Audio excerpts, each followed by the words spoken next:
I'm Molly Webb from Energy Unlocked. We are a very new organization. We launched in Paris in December during the Conference of Parties, the climate change talks.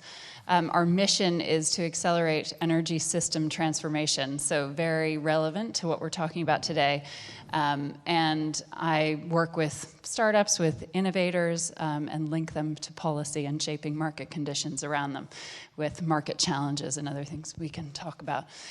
So we have today, our remit is to talk about smart grid in the connected city. We probably have the most qualified panel to do that, just given the diversity of experience up here. So Neal, Coady from British Gas, and British Gas is obviously a brand that we all know, but he has some things to tell us about that might be a little more invisible to the citizen. We have Dan Taylor from Camborne Energy, or Camborne Capital, which one? Same. And Dan's experience is all across the energy value chain, really, and including with a distribution network operator. And now he's project finance for storage, which is one of the exciting new innovations or technologies that are really going to change the electricity grid. And we also have Trygve, I'm worried about pronouncing that incorrectly, who's had experience at Accenture over the years, so on data and energy, and is now with Current, which is basically, as far as I understand, a startup within GE looking at business models for smart grid and smart power. So I think what I'll just very briefly do is linking this to the rest of the session. We often think of the connected city and the citizens in it. So you can move through the city using an app, or you have better access to your politicians through tools that are, data-based tools. And this is a little bit different. So the promise of the intelligent and the communications revolution in smart cities was that we'd be able to then link to the Internet of Things, as we've heard earlier, and that this would allow us to shape infrastructure around us in more efficient and optimized ways.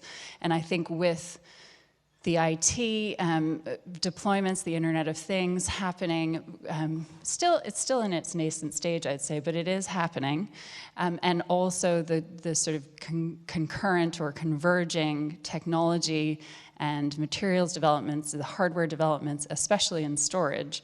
I think we're at that moment where we can really start to envision how, as citizens, and the choices we make around energy, we might be starting to shape the infrastructure around us. That's the promise, at least. So why don't I turn over to Neal first to tell us a little bit more about what's going on with British Gas. Hi, everyone. So in terms of the Internet of Things, we have a home heating product called Hive Heating. There's about 250,000 of those out in the field now. For those of you who might not be in the UK market, it's like Nest. But it's better, obviously.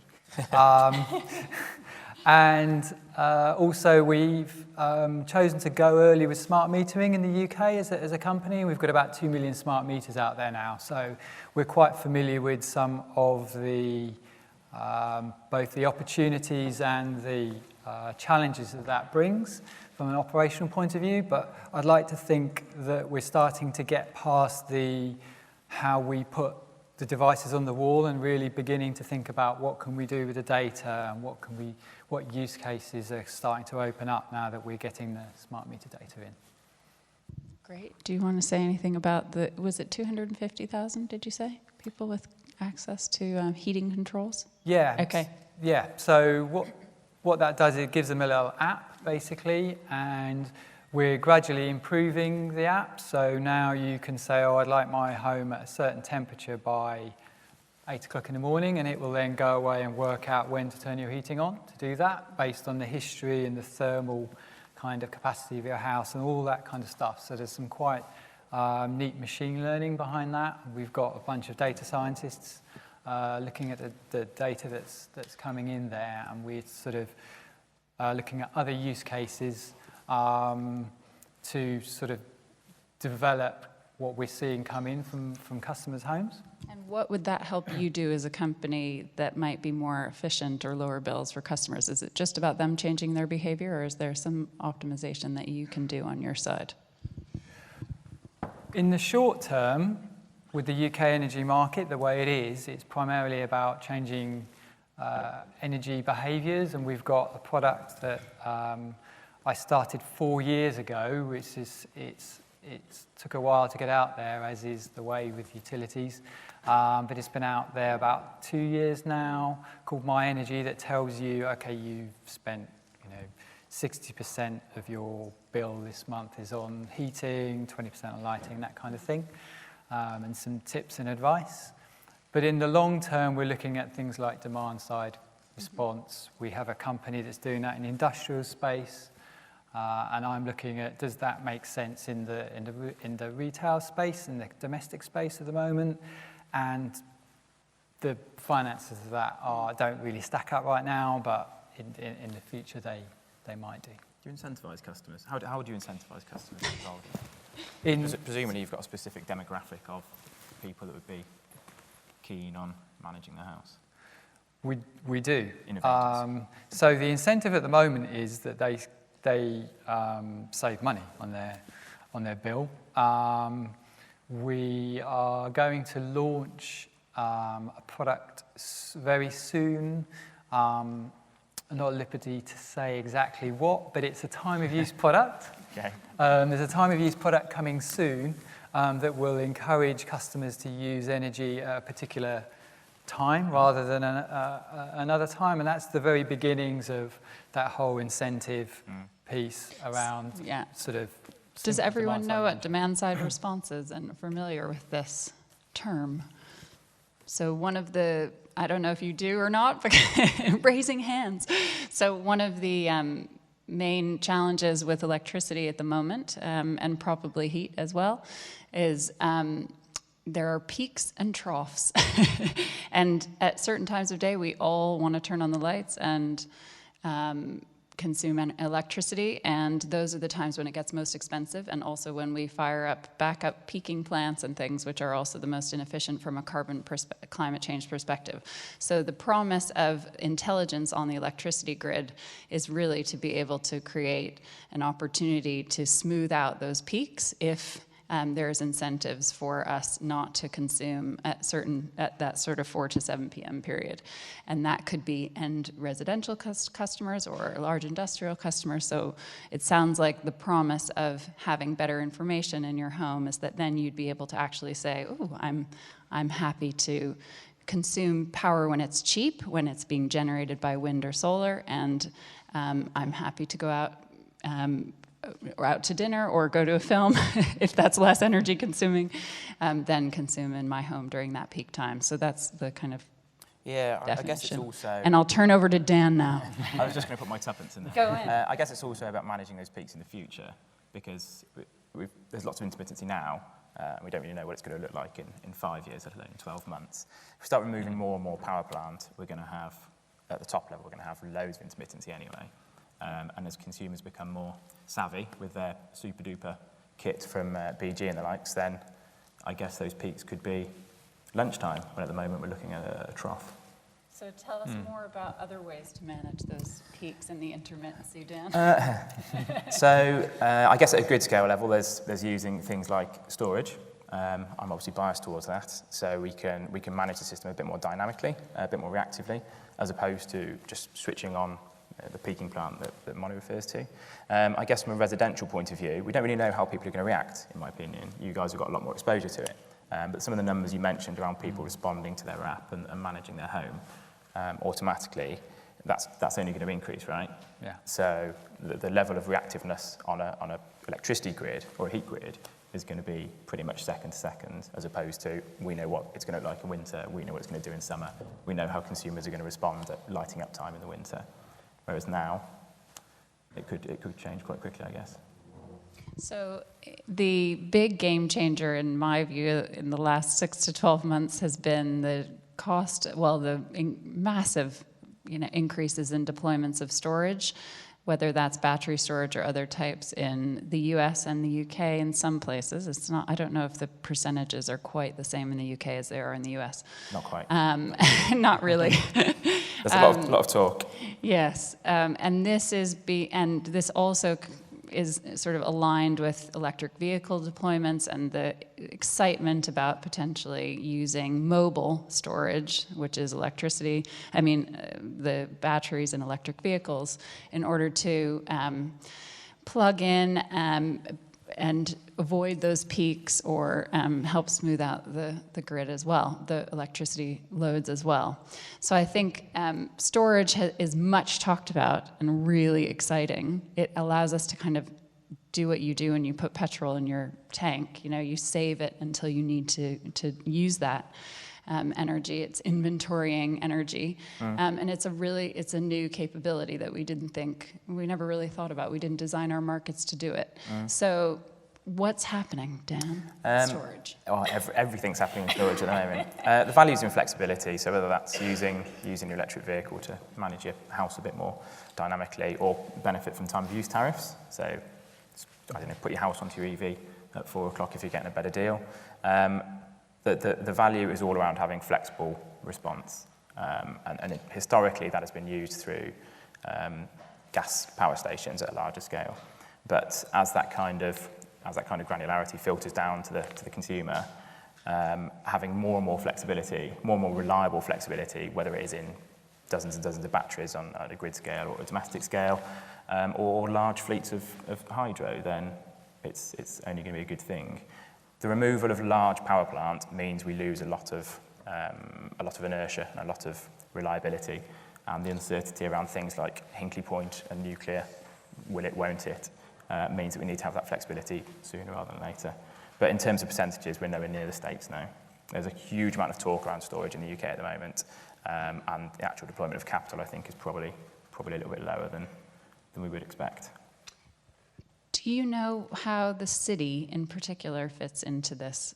So I know you're looking at storage at grid scale, also potentially household, but yeah, how does the city figure into this? And yeah, I don't lean over towards Trygve here. Trygve. Yeah, I have a good example from Copenhagen, where they want to build a new city and an intelligent energy system there, where they wanted to use the district heating and water pools as storage, and they wanted to combine that with the production of power from solar roofs. They wanted to use the thermal power from underground, but they fast realized that to combine all these, which is normally old proprietary systems from the water company, from the electricity company, they needed somewhere to aggregate the data to be able to modelize it and optimize the energy systems across these different energy sources. And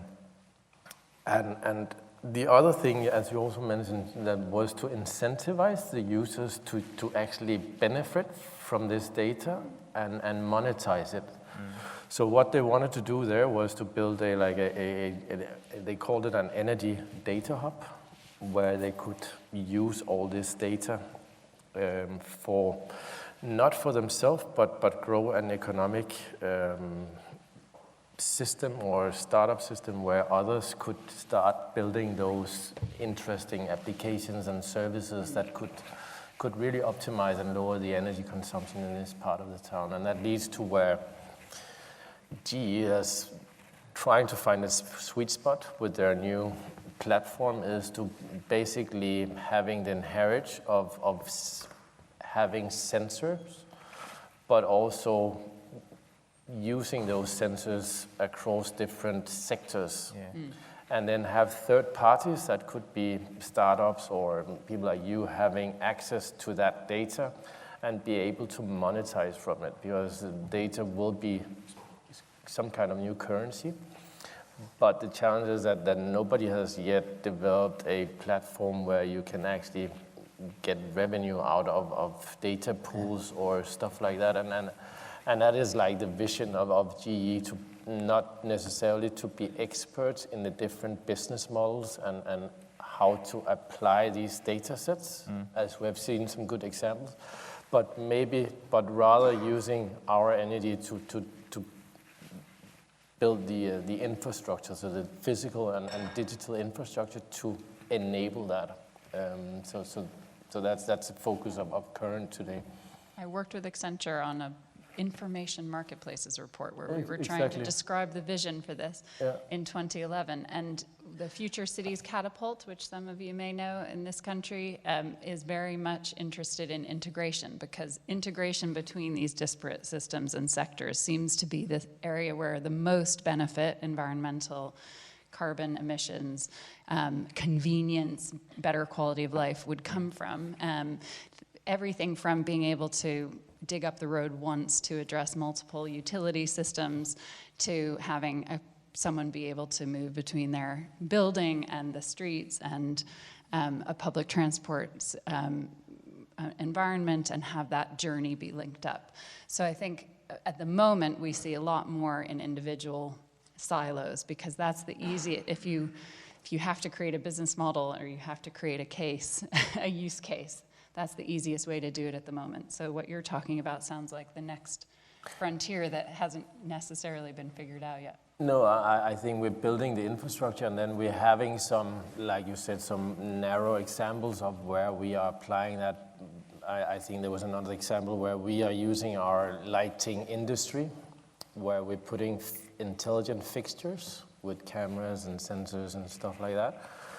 And then we have third parties, traffic operators using or getting access to that data.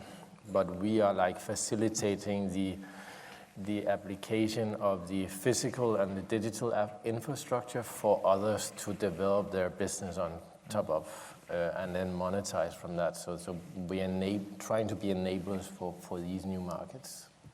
Does anyone have questions? I'm conscious that we're probably speeding along and haven't opened up to the floor yet. Get ready with your questions. How long do you think it's going to take you, Trygve, to build this platform and to get applications running on it? I know there's one part of it that's open already. So the platform is ready, and it's very new, so it's being launched now. But the challenge is, of course, as we're talking about, having the applied business models and cases, and what has been the focus the last year has been the obvious thing of traffic and parking, as we've seen some examples of here, where we have, I think, 4 cases in the US and working on a couple here in Europe. So that's the most obvious, but energy is definitely the next step, because that's where there's some really large value pools as well, if you can crack the nut. And I think that what we will facilitate is that the innovators and the marketeers are spending their effort the right places, instead of thinking too much about developing the technology behind it as well. So that's our goal. Anyone with thoughts or questions? No? I guess one of the main challenges I see in deploying this is the business models, but also just it's a different kind of infrastructure investment than currently we think about when we think of deploying Crossrail, for instance, in London. Instead, we're talking about lots of distributed devices, meters, interoperable, potentially not interoperable distributed infrastructure. Dan, maybe you have some thoughts on that from storage? Yeah, kind of. I guess my point of view would be from a customer's point of view, or from a major energy user's point of view. How do I justify spending something on something I don't really know about? Not that G is something we know about, but if there's it's kind of like the DSR thing 5-10 years ago. If you try and convince an energy manager of 20 buildings to spend £5 million on deploying some intelligent controls because it's going to save them loads of money, but it's all brand new marketplace stuff. New technology gets cheaper with time. It's quite a hard sale. It's probably easier to do these days, but I guess trying to make that case to somebody is probably easier said than done. Trying to convince people to part with money is easier said than done in general. I think I could probably expand on that from a personal perspective. As living in London, I mean, so in terms of storage, I think it's got a very bright future. But right now, on a personal level, I think, do I want to lay out £3,000 on a Tesla wall thing? And it's gonna store about 30, 40 pence worth of electricity. That's a very good point. It's not quite there. But then fast forward to 2020, there's a ultra low emission zone. So I'll probably have to just get an electric car or electric hybrid or something, and then it's sitting outside. Suddenly, I'm really interested in storage. Yeah. So you might see bubbles of electric cars in certain places. And then that feeds in, exactly, and that feeds into the broader storage picture. Yeah, I think the domestic market is at the moment is vastly different. That's what I was interested about, what sort of data you have on consumers that react to the innovators, basically. Because the only people that are going to buy a storage system for the house, apart from people inside this room, are probably people who spent money on solar PV, or engineers, or energy nerds. How many people have solar PV? Yeah. One solar PV owner? I know, exactly. Let's start with that. Who owns their own car and house? I think that would be the more interesting question. Okay, yeah. I just wanted to ask about the situation on one topic here with regards to the motivation and payback times for people investing in batteries. There is a concept, at least in Germany, I know, with Sonnenbatterie. Uh-huh. They're also in the UK market, but this concept is worked only at the moment in Germany. They're going to expand it for creating a community, a marketplace where individuals could sell at prices higher than feeding the energy, the stored energy into the grid to their neighbors or community or people outside of that. Is this a regulatory, from a regulatory perspective, is it possible to do that in UK? The German market is quite different to the UK market. It's pretty volatile, and there are good opportunities for that type of scheme. There have also been huge incentives for storage, for dwellings, for domestic consumers. So there was 2.5 years worth of incentivisation and tax credits, which the government decided to change and remove, and then they went back on it and said, actually, no, it's a good idea. So it left a bit of uncertainty, but the community energy scheme is a good idea. It's nice, and again, it looks great on paper, and it does work in other communities. Is it there in the UK? Probably not at the moment. Will it be there in a few years? Probably yes. Does that involve storage? It has to. And I think that's the combination of some normal grid electricity, some solar, pretty much the same as in northwest Germany. But it has worked quite well there. There's a company here called Open Utility, maybe some have heard of, that are trialing now direct buying and selling between producers and consumers. And there are others like Carbon Co-op that have been around for a long time. They do run into market challenges with this. Costs of entry are very high, not just whether you're allowed to do it or not. Yeah, it can be infrastructure cost as well, because as soon as you try and introduce a community-based scheme, then if you want to have some level of community-owned renewable energy, it's not as simple as just, let's put solar panels on this village's roof. It's, will the utility even allow us to do anything first, let alone the next step of actually trading on it? There's a company that I saw based in Boston, I think, Yaloha. I wonder what's happening with it. They were doing you could rent your roof. If you didn't own your house, you could rent someone else's roof to put up a solar panel on. So slightly different to generating and selling to a neighbor, but definitely people are trying to think how they would deploy this, and the number of challenges that they'll face at all stages in that business model are a little bit dizzying, I think. I think there was one of the sustainable councils or the mayor's office trialled something in the last few years, selling electricity to your neighbours at peak time. So if you can switch off your washing machine and convince your kids to sit in the dark after school, can your neighbours benefit from it when they're happy not to? To see how kind of, I think you guys were involved in that. You were involved in all the projects, aren't you? So yeah, I think there's some involvement from BG consumers. Almost certainly. We did do a low carbon network fund trial a couple of years ago, and there was a bit of that. On the industrial level, we're looking at like virtual power plant kind of stuff, which I guess could be domestic level, could be used as a community energy Yeah, platform. that's where it links into DSL as well. In Hungary, we have a case where we have applied solar cells and adaptive LED lighting and storage. And At the household level, it could community. community level because it's street lights. Oh, Right. Okay. And there, the payback time is 6 years for, selling excess energy and store it for electricity. And that's not including the fixed price schemes that many municipals are paying. It's just on spot or on spot market prices. So there are cases now coming up where it makes sense to invest in these kinds, but it's more integrated and applied systems again. Yes, in the back. How do you go with the governments? Because a lot of governments use the electricity bill to let the people pay extra taxes. In Belgium, the electricity bill is like only 40% about the electricity, and all the rest is about taxes. So yeah, I'm really thinking about creating my own energy and cutting me off the net, so I don't have to pay these taxes. But how does the government react on this? There are a number of different taxes depending on whether you're a domestic, depending on what type of consumer you are in the UK.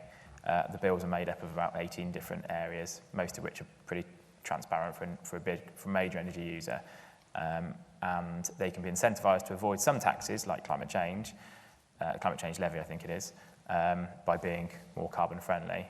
Others obviously are kind of nominal government fees, which you can't really avoid. The rest are made up of transmission and distribution costs. So the cost it is to get electricity from point A to your front door, and whatever the wholesale prices are. Taxes on UK bills, taxes on UK bills aren't quite as much as they are in some of the more Western European countries. I can't see them changing either, unless we change our wholesale kind of structure. Yeah, I can come in on I think there was an interesting thing happened a couple of years ago in the UK on that. So there was basically a tax put on the energy suppliers that was to fit out homes to make them more efficient. And then the gas price, I think it was about two or 3 years ago, got very high. Bills became really high, became a political hot potato. So what the government decided to do was kind of halve that tax, which in the short term meant people had lower bills. So it was a political win. But in the long term, in the UK, we've had 200 years of cheap coal. People just have inefficient homes and they need insulating. So in the long term, people are going to actually spend more on their energy. So it was a kind of short-term gain, long-term loss on that, really. There's a review of our energy bills about every 6 months in the UK as well, because it's the new banking industry effectively at the moment. So I think in the US, for instance, the new charges that are coming on are more visible to consumers. So most people don't know what makes up their current energy bill, but then they put in a solar panel and they're charged a network charge or whatever, and they think, oh, I might defect. And that conversation in the US is much more stark. There's the defection versus staying within the integrated grid. And in this country, there's very little talk that I can hear of full defection, especially by residential consumers. There's more talk of how to do the integrated grid. What are the different ways, how to do it well. And there are certainly, this government is very keen on keeping consumer bills low. And it's usually a campaign platform. We had a previous candidate saying he was going to freeze energy prices and things. So it usually is very contentious to raise prices when in fact most people think that continuing to invest in the grid and continuing to see the sort of increase in consumption at peaks, even if overall consumption is flat, is really going to continue to cause prices to go up. So it's a tough balance, though. Our regulator decided bills were too busy anyway for consumers, which they were. There was about 3,000 tariffs you could pick from, I guess, mentioning no supply names, of course. And I think they've probably limited it down to 6 now. So It was 4. is it 4? And we've just had the sort of competition review, and I think they're going to removed that limit of 4 because what happened is that just killed innovation Straight away, overnight. in the tariff space. So they're going to give people a bit more headroom there. Yeah, I think the main point, I guess, around that is policy and innovation don't really sit hand in hand, certainly not here. If anyone's been wondering why you've been hearing about some of these things since the early 2000s and it's now 2016, it is because, as the former UK energy minister said the other night at the event that I didn't end up seeing you at, he said no Secretary of State will ever leave energy to the market. Yeah. It's seen as too politically important and it's very scrutinized. So unlike some of the other areas that are obviously heavily regulated, like a transport sector or building sector, the Airbnb, the Uber case, you aren't really seeing anything in energy except for some. I mean, Tempest Energy, for full disclosure, has seed-funded Energy Unlocked, and I see them as one of those companies that's trying to be a kind of Uber for energy. There are Open Utility, who I mentioned, and others, but it's very difficult to actually do that in the current environment. Yeah, we like what Tempest Energy is doing. They're brave and good luck. Yeah, to them. yeah. We like that. Well, it shakes it up a little bit and hopefully offers the opportunity for innovation to happen across the board. So, yeah. Any other questions, or how are we doing on time? Does anyone want to have a final comment before we wrap up?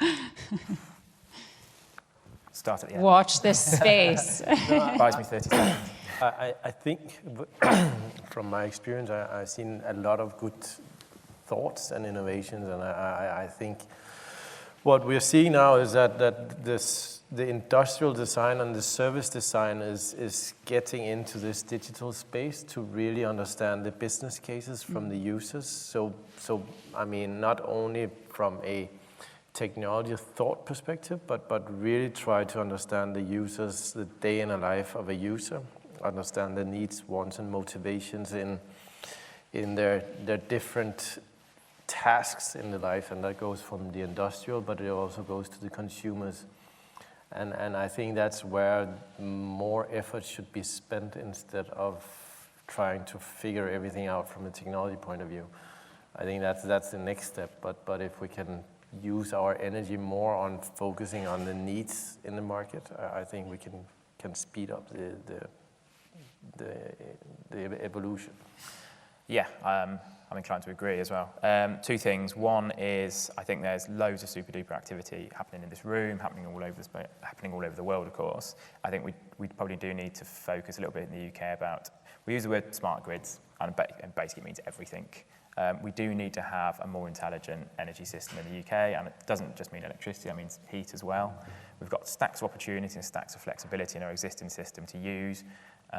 Couple that with innovation that's happening in here and technology, then I think we're kind of on the cusp of something pretty good. Obviously, storage plays a huge part in that. Again, I'm biased. And I think we've probably also started running away with technology as well. There are still some good industrial engineering applications being designed. I met a startup yesterday who they're trying to get £500,000 to continue developing their piece of kit, basically, which is a kind of fancy building management system, but all their technology is around hardware. And the barrier they're at the moment is that everybody is putting finance into companies that don't have any asset, companies that exist in the cloud and sit in one office and one desk. And these guys have got a great piece of kit, but everybody they speak to says, we're not really interested in hardware at the moment. So I think we don't want to miss out on that opportunity, but we need to kind of keep the pace where we are. I agree, and I think the technology, certainly in the next sort of year or two, is really getting there now. I think we've been talking about it for a long time, especially smart metering in the UK. And it's really about moving on to individual customer use cases, what makes sense for the individual customers, and also the market kind of conditions, meaning that we can make a business case to go to market with a proposition that's actually going to make sense. So I'd say understanding those existing market conditions and how the technologies are fitting into that, but also shaping those market conditions to do the things that we actually want to do and the outcomes we want to see. Thank you very much to the panel. Thanks, everyone. And over to you. Thank you. Thank you once again, Molly, Dan, Neal, and Trygve for that.